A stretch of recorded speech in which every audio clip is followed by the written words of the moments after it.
बोलो सत्यनारायण भगवान की जय। नमस्कार दोस्तों, स्वागत है आप सभी का मेरे YouTube चैनल आर के भक्ति ज्ञान में। भक्तों, आज की वीडियो में हम आपको सत्यनारायण भगवान की व्रत कथा सुनाएंगे। सभी भक्तजन हमारी कथा को श्रद्धा और प्रसन्नचित्त मन से सुने, क्योंकि सत्यनारायण भगवान हमारी सभी मनोकामनाएं पूरी करते हैं। तो आइए भक्तों, हम अपनी कथा को प्रारंभ करते हैं। उससे पहले जो वक्त हमारी वीडियो पर नए आए हैं, जिन्होंने अभी तक हमारे चैनल को सब्सक्राइब नहीं किया है, वो हमारे चैनल को सब्सक्राइब करें, वीडियो को लाइक करें और कमेंट में सत्यनारायण भगवान की जय अवश्य लिखें। बोलो सत्यनारायण भगवान की जय। पहला अध्याय श्री हरिनवमी। व्यास जी ने कहा, एक समय सौनकादिक सभी मुनिगण नैमिषारण्य में एकत्रित हुए और उन्होंने कलयुग में लोगों के हित के लिए वेदों व पुराणों के ज्ञाता श्री सूत जी से पूछा, हे सूत जी, हे वेद वेदांग के ज्ञाता, इस कलयुग में वह कौन सा व्रत तप है जिसके करने से मनोवांछित फल मिलता है? हे महामुने, कृपया करके हमें कलयुग में पापों से छुटकारे तथा धन दान देने वाले कोई उपाय बताइए। हम सब ऋषि मुनि आपके श्री मुख से वह उपाय सुनना चाहते हैं।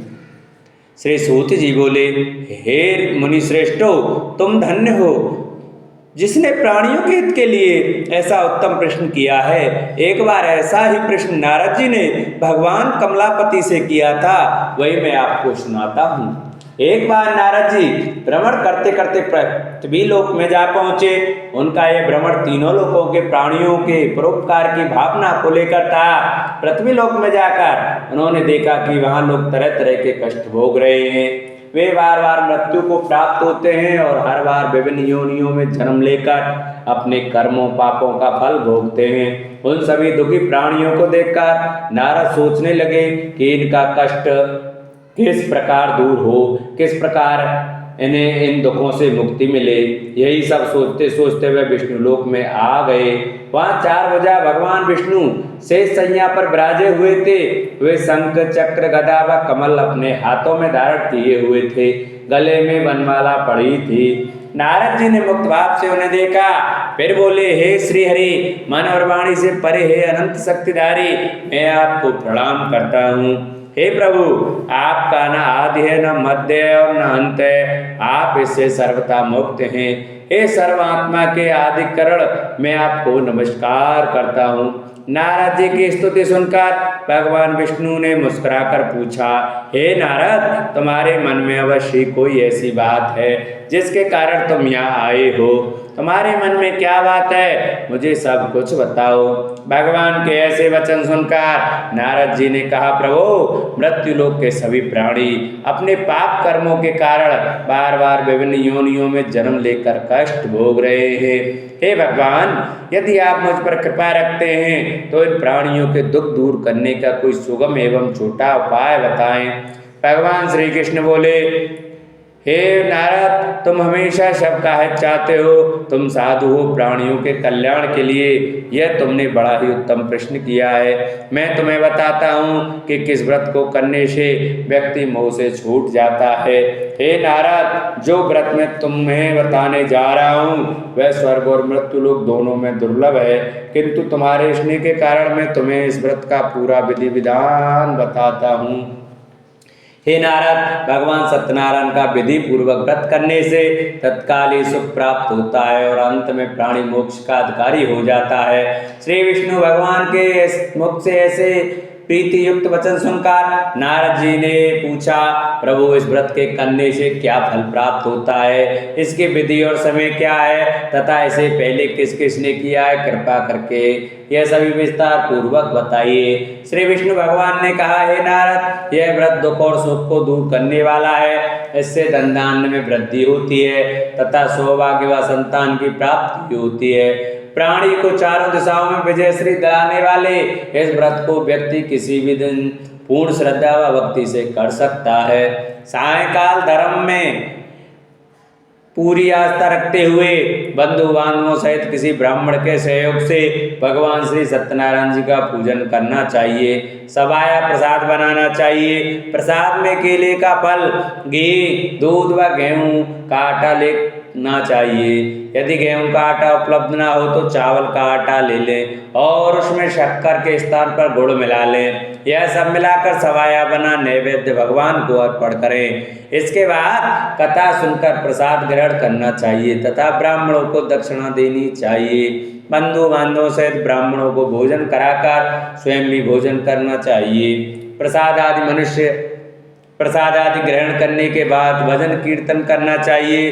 फिर भगवान सत्यनारायण का स्मरण करते हुए सभी बंधु बांधवों अपने घरों को प्रस्थान करें। इस प्रकार जो भी भगवान श्री सत्यनारायण जी का व्रत पूजन करता है इसकी सभी मनोकामनाएं अवश्य पूरी होती हैं। इस कलयुग में दुख एवं दरिद्रता से छुटकारा पाने का इससे कोई छोटा उपाय नहीं है। इति श्री स्कंद पुराणे रेवा खंडे सत्यनारायण व्रत कथायां प्रथमोऽध्याय। श्री हरि नमः।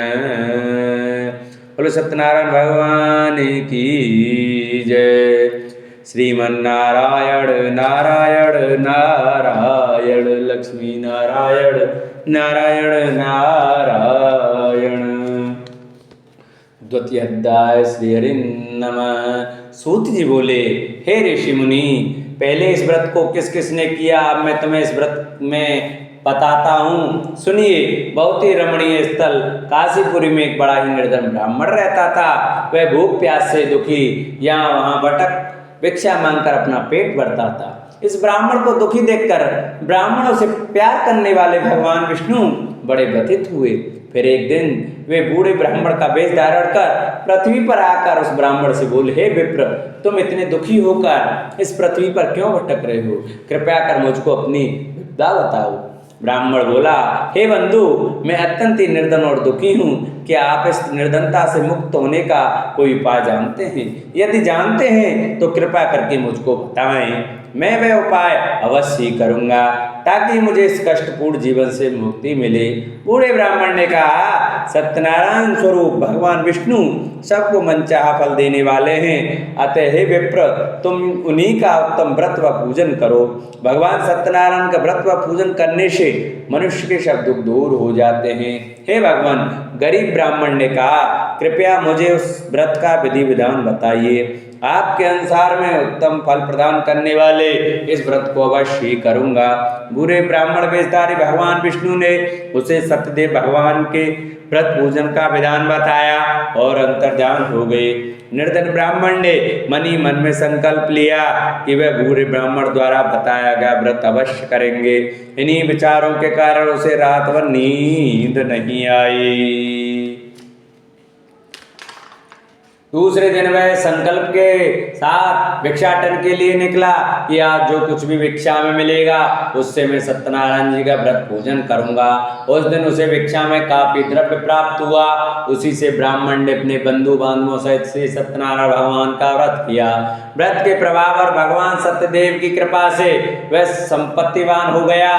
तब से उस ब्राह्मण ने प्रतिमाह व्रत रखना आरंभ कर दिया और अंत में सब पापों से मुक्त हो मोक्ष को प्राप्त हुआ। हे विप्रो, इस प्रकार पृथ्वी पर जो कोई भी श्रद्धा पूर्वक इस व्रत को करेगा उसके सभी दुख दूर होंगे। श्रीमन नारायण जी ने यही वचन नारद जी से कहे थे। अब आप लोग बताइए कि और क्या जानने की इच्छा है। तब ऋषिगणों ने पूछा, हे सूत जी, अब यह बताइए कि आगे चलकर ब्राह्मण के बाद किसने इस व्रत को किया, यह जानने की हमारी प्रबल इच्छा है। सूत जी बोले, उस ब्राह्मण से सुनकर आगे यह व्रत किन किन लोगों ने किया यह भी ध्यान पूर्वक सुनो। वह ब्राह्मण धन दान से भरपूर होकर एक बार व्रत कर रहा था कि एक लकड़हारा वहां आया। लकड़ी का बोझ बाहर रखकर वह प्यास बुझाने के उद्देश्य से ब्राह्मण के घर में गया। वहां उसने ब्राह्मण को देखा जो अपने बंधु बांधवों सहित भगवान श्री सत्यनारायण का व्रत और पूजन कर रहा है। वह सब देख लकड़हारे को बड़ी उत्सुकता हुई। उसने ब्राह्मण को प्रणाम करके पूछा, हे प्रभु, हे ब्राह्मण देव, आप यह किसका पूजन कर रहे हैं और इस पूजन का क्या फल मिलता है? कृपया कर विस्तार पूर्वक मुझे बताइए। ब्राह्मण बोला, हे भाई लकड़हारे, ये हम भगवान सत्यनारायण का व्रत और पूजन कर रहे हैं। सत्यदेव भगवान का यह व्रत सभी मनोरथों को सिद्ध करने वाला और सुख फलदायी है। उन्हीं की कृपा से मेरे घर यह सब धन धान्य और सुख वैभव है। यह जानकर लकड़हारा बहुत प्रसन्न हुआ। वह प्रसाद ग्रहण करके तथा जल पीकर बाहर आया और अपना गट्ठर उठाकर लकड़ी बेचने के लिए शहर को चल दिया। रास्ते में चलते चलते उसने सोचा कि आज ये लकड़ियां बेचकर जो भी धन प्राप्त होगा उससे मैं भी भगवान सत्यनारायण का व्रत और पूजन करूंगा। यह संकल्प कर वह उस बस्ती की ओर चल दिया जहाँ नगर के अमीर लोग रहते थे। भगवान सत्यनारायण की ऐसी कृपा हुई कि उस दिन उसे लकड़ियों के दुगने दाम प्राप्त हुए। लकड़हारे ने प्रसन्न होकर पके केले, शक्कर, घी, दूध और गेहूं का आटा सवाया बनवाकर खरीद लिया और अपने घर को चल पड़ा। लकड़हारे ने अपने भाई बांधवों सहित विधि पूर्वक भगवान का पूजन व्रत किया। व्रत के प्रभाव से वह पुत्रवान और धनवान बन गया। फिर इस लोक में चिरकाल तक सुख भोग कर अंत में भगवान सत्यनारायण की कृपा से उनके लोक को चला गया। श्री स्कंद पुराण रेवा खंडे श्री सत्यनारायण व्रत कथा 2य अध्याय पूर्ण हुआ। बोलो सत्यनारायण भगवान की जय। श्रीमन नारायण नारायण नारायण, लक्ष्मी नारायण नारायण नारायण। 3य अध्याय। श्री सूत जी बोले, हे मुनियो, अब मैं इससे आगे की कथा सुनाता हूँ, ध्यान पूर्वक सुनो। पूर्व काल में उल्कामुक नाम का एक बुद्धिमान राजा था। वह बड़ा ही जितेंद्रिय एवं सत्यवादी था। वह नित्य प्रति मंदिर आदि में जाकर ब्राह्मणों को दान दक्षिणा देकर प्रसन्न रखता था। उसकी रानी बड़ी पतिव्रता और सुमुखी थी। एक बार वे राजा रानी भद्रशिला नदी के तट पर भगवान सत्यनारायण का व्रत कर रहे थे। उसी समय साधु नामक एक वैश्य धनदान से भरी अपनी नौका लेकर वहां पहुंचा। साधु वैश्य ने नाव को किनारे पर लगाकर व्रत पूजन में व्यस्त राजा रानी को देखा। फिर उनके निकट जाकर विनय पूर्वक राजा से बोला, हे राजन, आप इतने भक्ति भाव से किस देवता का पूजन कर रहे हैं? कृपया कर यह सब वृतांत मुझे भी बताइए। राजा उनकी विनय सुनकर बोला, हे वैश्य, हम अपने बंधु बांधवों सहित विष्णु भगवान जैसे तेजस्वी भगवान श्री सत्यनारायण जी का व्रत और पूजन कर रहे हैं। यह सब हम पुत्र आदि की प्राप्ति के लिए कर रहे हैं। राजा की बात सुनकर साधु बोला, महाराज, आप कृपा करके मुझे इस व्रत के संबंध में सारा विधान बताएं ताकि मैं भी यह व्रत करूं। मेरे भी कोई संतान नहीं है, क्या इस व्रत के प्रभाव से मेरी संतान हो जाएगी? अवश्य होगी। वैश्य भगवान सत्यदेव किसी को कभी निराश नहीं करते। यह कहकर राजा ने उसे व्रत से संबंधित पूरा विधि विधान बता दिया। सब कुछ जान लेने के बाद वैश्य खुशी खुशी अपने घर चल दिया। घर पहुंचकर उसने अपनी पत्नी लीलावती को सब कुछ बताया। फिर बोला, यदि हमारे घर संतान हुई तो हम भी सत्यनारायण भगवान का व्रत करेंगे। उसकी पत्नी यह सुनकर बहुत प्रसन्न हुई। इस प्रकार दिन गुजरने लगे और कुछ समय बाद लीलावती गर्भवती हो गई। 10वें माह में उसने एक कन्या को जन्म दिया। यह कन्या चंद्रकला की भांति दिनों दिन बढ़ने लगी। इस कन्या का नाम कलावती रखा गया। एक दिन लीलावती ने अपने पति से कहा, स्वामी, आपने कहा था कि जब हमारे संतान उत्पन्न हो जाएगी तब आप भगवान सत्यनारायण का व्रत व पूजन करेंगे। अब आप अपने संकल्प के अनुसार यह कार्य क्यों नहीं करते? साधु बोला, प्रिय, हम कन्या के विवाह के समय यह व्रत कर लेंगे। इसके बाद वैश्य उन्हें अपने काम से दूसरे नगर को चला गया। इधर कन्या भगवान सत्यनारायण की कृपा से तेजी से बढ़ रही थी। एक दिन वैश्य ने अपनी पुत्री को सहेलियों के साथ विचरण करते देखा तो उसे सुधि आई कि कन्या सयानी हो गई है और अब इसका विवाह कर देना चाहिए। अतः पत्नी से विचार विमर्श करके उसने शीघ्र ही कन्या के योग्य वर तलाशने के लिए अपने दूतों को भेज दिया। वैश्य की आज्ञा पाकर दूत सर्वप्रथम सुसंपन्न कांचन नगर को चल दिए। कुछ दिनों के बाद वे वहां से एक बड़े ही गुणवान और सुंदर वैश्य पुत्र को अपने साथ ले आए। साधु वैश्य ने अपने बंधु बांधवों सहित उसे देखा और वार्तालाप करके संतुष्ट हो गया। फिर कुछ दिन के बाद उसने विधि पूर्वक अपनी कन्या का विवाह उसके साथ कर दिया। लेकिन दुर्भाग्यवश उस समय भी वह भगवान श्री सत्यनारायण जी का व्रत और पूजन करना भूल गया। परिणाम स्वरूप श्री सत्यनारायण भगवान रुष्ट हो गए। इस प्रकार कुछ समय बीत गया। अब वैश्य ने सोचा कि व्यापार के लिए चलना चाहिए। अपने कार्य के प्रति वह सदा ही सचेत रहता था। अतः अपने जमाता को लेकर वह व्यापार के लिए चल दिया। इस बार वह समुद्र के समीप रत्नसार नामक सुंदर और संपन्न नगर गया। वहां जाकर वह अपने जमाता के साथ व्यापार में व्यस्त हो गया। इस सुंदर और संपन्न नगर में राजा चंद्रकेतु का राज्य था। उस समय अपनी प्रतिज्ञा से भ्रष्ट हुए वैश्य को भगवान सत्यनारायण ने शाप दे दिया, हे वैश्य, तू घोर कष्ट को प्राप्त होगा। एक दिन राजा की संपत्ति चुराकर एक चोर वहां गया जहां वैश्य साधु और उसका जमाता ठहरे हुए थे। उसके पीछे राजा के सिपाही लगे थे, अतः डर के मारे उसने राजा का चुराया हुआ धन वहीं छोड़ दिया और अलोप हो गया। उसके पीछे पीछे आए सिपाहियों ने राजा का धन वहां पड़ा देखा तो चोरी के अपराध में उन दोनों वैश्यों को बंदी बना लिया गया। हर्षित होकर सिपाहियों ने जाकर राजा को बताया, महाराज, राजमहल में चोरी करने वाले 2 चोरों को हम पकड़ कर लाए, आप देखकर आज्ञा दें। राजा ने बिना कुछ देखे वाले विचार किए, आज्ञा दे कि इन दोनों को बंदी गृह में डाल दिया जाए। भगवान श्री सत्यनारायण जी की माया से किसी ने भी उनकी बात नहीं सुनी। राजा चंद्रकेतु की आज्ञा से उनका सारा धन भी छीन लिया गया। उधर भगवान के शाप के कारण वैश्य की पत्नी भी बहुत दुखी हो गई। उसके घर की सारी संपत्ति चोर चुरा ले गए। वह शरीर से रुग्ण होकर चिंतित अवस्था में अन्न के लिए घर घर भटकने लगी। पहनने ओढ़ने की क्या कहें, घर में खाने को अन्न का दाना तक नहीं रहा। ऐसा ही हाल उसकी पुत्री कलावती का भी था। एक दिन भूखी प्यासी कलावती एक ब्राह्मण के यहाँ गई जहाँ उसने भगवान सत्यनारायण जी का व्रत व पूजन होते देखा। उसने वहां बैठकर बड़ी श्रद्धा से कथा सुनी और प्रसाद लेकर रात को अपने घर लौटी। घर आने पर उसकी माँ ने पूछा, बेटी, इतनी रात गए तक तू कहाँ थी तथा तेरे मन में क्या है? कलावती ने माँ को बताया, मैंने एक ब्राह्मण के घर पर सभी मनोकामनाओं को पूर्ण करने वाले भगवान सत्यनारायण का व्रत होते देखा है। मैं भी वहीं थी और श्रद्धा पूर्वक कथा श्रवण कर रही थी। कन्या की बात सुनकर वैश्य की पत्नी को तत्काल स्मरण आया कि उसके पति ने व्रत करने का संकल्प लिया था किंतु आज तक व्रत नहीं किया। उसने सोचा कि संभव है इसलिए हम पर यह कष्ट आ गया हो। यह सोचकर उसने तत्काल निर्णय लिया कि अपनी पुत्री के साथ वह भी इस व्रत को करेगी। दूसरे ही दिन लीलावती ने अपने बंधु बांधवों के साथ व्रत किया और भगवान सत्यदेव से प्रार्थना की कि उसके पति व जमाता शीघ्र लौट आएं और प्रभु सत्यनारायण उसके अपराध को क्षमा करें। लीलावती द्वारा किए गए व्रत और उसकी प्रार्थना को सुनकर भगवान सत्यदेव प्रसन्न हो गए। उसी रात उन्होंने स्वप्न में राजा चंद्रकेतु को दर्शन देकर आज्ञा दी कि हे राजा, सवेरा होते हुए उन दोनों वैश्यों को मुक्त कर दें तथा उनका छीना हुआ धन भी लौटा दें। यदि ऐसा नहीं करेगा तो मैं धन और पुत्रों से तेरा राज्य का नाश कर दूंगा। इतना कहकर भगवान अंतर्ध्यान हो गए। सुबह राजा की आंख खुली तो उसने सभी सभासदों को अपने स्वप्न के विषय में बताया।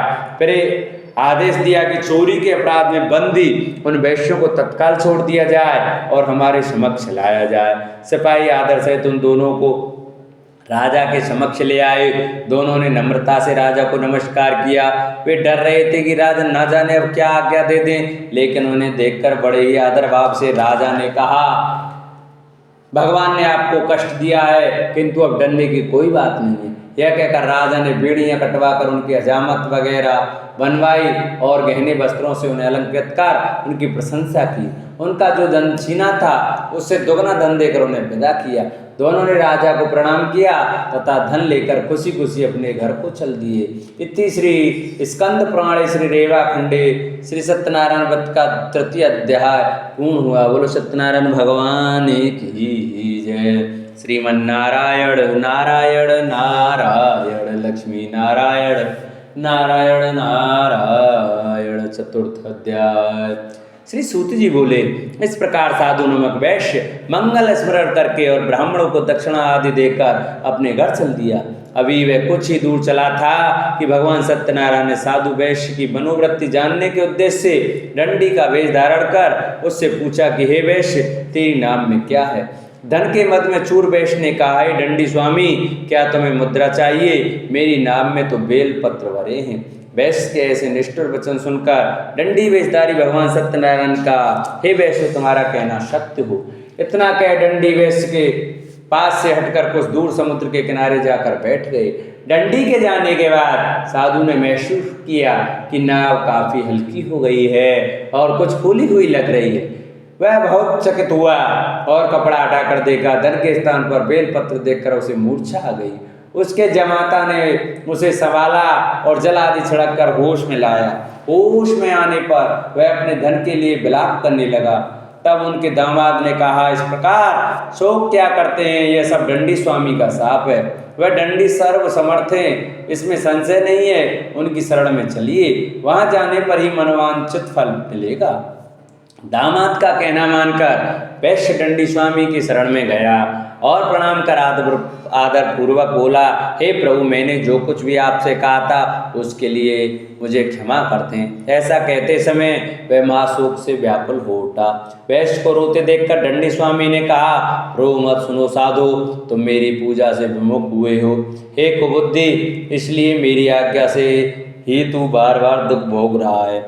अब वैश्य को सारी बात समझ में आ गई। वह विनती करते हुए बोला, हे प्रभु, आपकी माया को तो ब्रह्मादि नहीं समझ सके, फिर मैं भला आपकी लीला कैसे समझ सकता हूँ। ब्रह्मादि भी आपकी अद्भुत रूप से व गुणों को नहीं जानते। हे प्रभु, मुझ पर प्रसन्न हो। मैं माया से भ्रमित मूढ़ बुद्धि आपको कैसे पहचान सकता हूँ। मैं अपनी सामर्थ्य अनुसार आपकी पूजा करूँगा, कृपया प्रसन्न हो। हे प्रभु, मेरा धन जैसा पहले था वैसा ही कर दें। मैं आपकी शरण में हूँ, मेरी रक्षा करें। वैश्य के ऐसे भक्ति युक्त वचनों को सुनकर भगवान सत्यनारायण प्रसन्न हुए और वैश्य को मन चाहा वर देकर अंतर्ध्यान हो गए। तब वैश्य अपनी नाव पर आया तो उसने उसे धन से भरी पाया। वह बोला, भगवान सत्यदेव की कृपा से मेरी मनोकामना पूर्ण हुई है। फिर उसने अपने जमात और साथियों से भगवान सत्यनारायण की पूजा की। भगवान सत्यदेव की कृपा पाकर साधु बहुत प्रसन्न हुआ। फिर नाव द्वारा अपने देश को चल दिया। अपने नगर के तट पर पहुंचकर उसने एक दूत को अपने घर भेजा। दूत ने साधु वैश्य के घर जाकर बताया कि आपके पति व जमाता सकुशल लौट आए हैं। यह जानकर वैश्य की पत्नी लीलावती अति प्रसन्न हुई। उस समय वे अपनी पुत्री के साथ भगवान सत्यनारायण की कथा व पूजन कर रहे थे। कथा समाप्त कर उसने प्रसाद ग्रहण किया और अपनी पुत्री से बोली, बेटी, मैं जाकर तेरे पिता को देखती हूँ, तू प्रसाद आदि ग्रहण करके आ जाना। कहकर वह चली गई। कन्या ने काम समाप्त किया और बिना प्रसाद व चरणामृत ग्रहण किए वह भी अपने पति से मिलने को चल दी। प्रसाद ग्रहण न करके वह पति के पास पहुंचे। इस प्रकार प्रसाद का अपमान करते देख भगवान सत्यदेव रुष्ट हो गए। उन्होंने उसके पति तथा धन से भरी नाव को जल में डुबो दिया। यह देखकर कन्या को बड़ा दुख हुआ और वह चक्कर खाकर भूमि पर गिर पड़ी। नाव को डूबते तथा कन्या को मूर्छित देखकर साधु को बड़ा आश्चर्य हुआ। मल्लाह भी अचरज करने लगे। लीलावती बेटी की ऐसी हालत देखकर बड़ी व्याकुल हुई और अपने पति से बोली, हे स्वामी, नाथ सहित जमाता कहाँ और कैसे गायब हो गए? मुझे तो लगता है कि यह अवश्य किसी देवता का कोप है। आखिर भगवान सत्यनारायण की लीला को कौन समझ सका है? यह कहकर वह पुत्री के साथ विलाप करने लगी। उसकी पुत्री ने कहा कि वह भी अपने पति के वियोग में यहीं जल समाधि ले लेगी। यह देखकर वैश्य बहुत दुखी हुआ।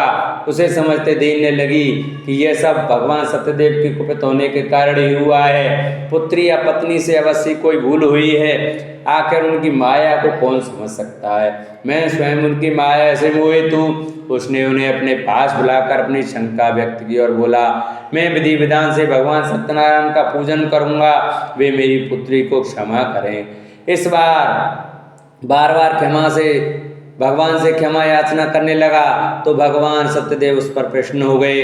तभी भविष्यवाणी हुई, हे साधु, तेरी पुत्री मेरा प्रसाद छोड़कर अपने पति को देखने आई है। इसी कारण इसका पति नौका सहित अदृश्य हो गया है। यदि यह घर जाकर प्रसाद ग्रहण करके आए तो इसका पति से अवश्य ही मिल जाएगा, इसमें कोई संशय नहीं है। वैश्य की पुत्री ने भी यह भविष्यवाणी सुनी। वह तत्काल घर गई और प्रसाद ग्रहण किया। जब कन्या लौट कर आई तो उसका पति सही सलामत वहां उपस्थित था।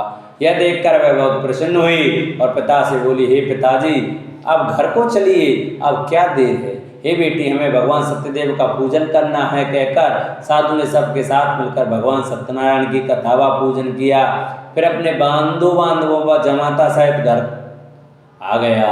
उस दिन के बाद वे प्रत्येक पूर्णिमा संक्रांति को भगवान सत्यनारायण का पूजन करते हुए अनेक सुख भोगता हुआ अंत में भगवान सत्यनारायण के वैकुंठ लोक को चला गया, जो देवताओं के लिए भी दुर्लभ है तथा जहाँ सत्य रज तम तीनों गुण अप्रभावी रहते हैं। श्री स्कंद पुराण के रेवा खंडे की सत्यनारायण भगवान का चतुर्थ अध्याय पूर्ण हुआ। बोलो सत्यनारायण भगवान की जय। श्रीमन नारायण नारायण नारायण लक्ष्मी नारायण नारायण नारायण। 5वां अध्याय। श्री सूत जी ने कहा, हे मुनिगणों सुनो, अब मैं तुम्हें इससे आगे की कथा सुनाता हूँ। तुंगज नामक एक राजा था जो अपनी प्रजा का संतान की भांति पालन करता था, किंतु भगवान सत्यनारायण का प्रसाद न लेने से उसे भी बहुत दुख उठाने पड़े। एक दिन राजा शिकार खेलने के लिए वन में गया, जहाँ उसने बहुत से जीवों का शिकार किया। वहीं एक बट वृक्ष के नीचे उसने कुछ ग्वालों को भगवान सत्यनारायण का पूजन करते देखा, किंतु गर्व के कारण न तो वह पूजन स्थल तक गया और न ही भगवान को प्रणाम किया। फिर भी गोप ग्वाले प्रसाद लेकर राजा के पास गए। प्रसाद को राजा के समीप रखकर वे पूजन स्थल को लौट गए। राजा ने प्रसाद की ओर देखा भी नहीं, जिसके कारण उसे बड़ा ही दुख भोगना पड़ा। उसके 100 पुत्र, धन धान्य व राज सभी कुछ नष्ट हो गए। अतः राजा वहीं पहुंचा जहां भगवान सत्यदेव का पूजन हो रहा था। वहां जाकर राजा ने ग्वाल बालों के संग भगवान सत्यनारायण का पूजन किया और क्षमा याचना की। इससे भगवान सत्यनारायण प्रसन्न हुए। उनकी कृपा से उसे पुत्र आदि सब कुछ पुनः प्राप्त हो गया। फिर इस जीवन में सुख भोग कर अंत में वह सत्यनारायण भगवान के लोक को चला गया। इस परम दुर्लभ सत्यनारायण व्रत को जो भी धारण करता है और इसकी फलदायी कथा को भक्ति पूर्वक सुनता है, उसे श्री सत्यनारायण की कृपा से भरपूर धन धान्य आदि प्राप्त होते हैं, दरिद्र धन पाते हैं, बंदी बंधनों से मुक्त हो जाते हैं, भयग्रस्त को भय मिट जाता है। यह निसंदेह सत्य है। इस कथा व व्रत के प्रभाव से व्यक्ति जीवन भर सुख भोग कर अंत में सत्यलोक को पाता है। हे विप्रो, यह मैंने सत्यनारायण व्रत की कथा कही। इसके प्रभाव से व्यक्ति सब बंधनों से मुक्त हो जाता है। यह व्रत पूजन कलयुग में विशेष फलदायी है। भगवान सत्यनारायण अलग अलग समय में अलग अलग रूप धारण करके अपने भक्तों को सुख पहुंचाते हैं। कोई उन्हें काल कहता है, कोई ईश्वर कहता है, कोई सत्यदेव तो कोई सत्यनारायण। अनेक रूप धारण कर भी वे मन चाहा फल देने वाले हैं। कलयुग में सत्यव्रत रूपी सनातन सत्यनारायण ही होंगे। सभी को मन चाहा फल देने के लिए भगवान विष्णु ने सत्यनारायण का रूप धर लिया है। हे मुनिगण, जो इस कथा का नित्य पाठ करेंगे अथवा सुनेंगे, श्री सत्यनारायण की कृपा से उनके समस्त पाप नष्ट हो जाएंगे। सूत जी बोले, हे मुनीश्वरों, जिन्होंने सत्यनारायण का व्रत पहले किया था उनके अगले जन्म की कथा सुनाता हूँ, सुनो। महान बुद्धिमान सतानंद ब्राह्मण सुदामा हुआ और कृष्ण की आराधना कर मोक्ष को प्राप्त हुआ। लकड़ी बेचने वाला लकड़हारा भील गुहराज बना और श्री राम जी की सेवा कर मोक्ष का अधिकारी हुआ। राजा उल्कामुख महाराज दशरथ हुए और श्री रंगनाथ की पूजा कर वैकुंठवासी हुए। साधु नामक वैश्य सत्य व्रतधारी मूर्धज राजा बना। वह आधा शरीर आरे से चीरकर दान देने के कारण मोक्ष को प्राप्त हुआ। राजा तुंगध्वज स्वयं मनु हुए। वे सभी को वैष्णव पथ पर लगा भागवत बना वैकुंठ को गए। श्री स्कंद पुराणे रेवा खंडे श्री सत्यनारायण भगवान का 5वां अध्याय पूर्ण हुआ। बोलो सत्यनारायण भगवान की जय। बोलो श्रीमन नारायण नारायण नारायण लक्ष्मी नारायण नारायण नारायण। बोलो सत्यनारायण भगवान की जय। सत्यनारायण भगवान की आरती। जय लक्ष्मी रमणा स्वामी, जय लक्ष्मी रमणा। सत्यनारायण स्वामी, सत्यनारायण स्वामी, जनपातक हरणा। ओम जय लक्ष्मी रमणा। रत्न जड़ित सिंहासन अद्भुत छविराजे, स्वामी अद्भुत छविराजे। नारद करत निराजन, नारद करत निराजन, घंटा ध्वनि बाजे। ओम जय लक्ष्मी रमणा। प्रगट भय कल कारण दुज को दरस दियो, स्वामी दुज को दरस दियो। बूढ़ो ब्राह्मण बनकर बूढ़ो ब्राह्मण बन कर कंचन महल कियो।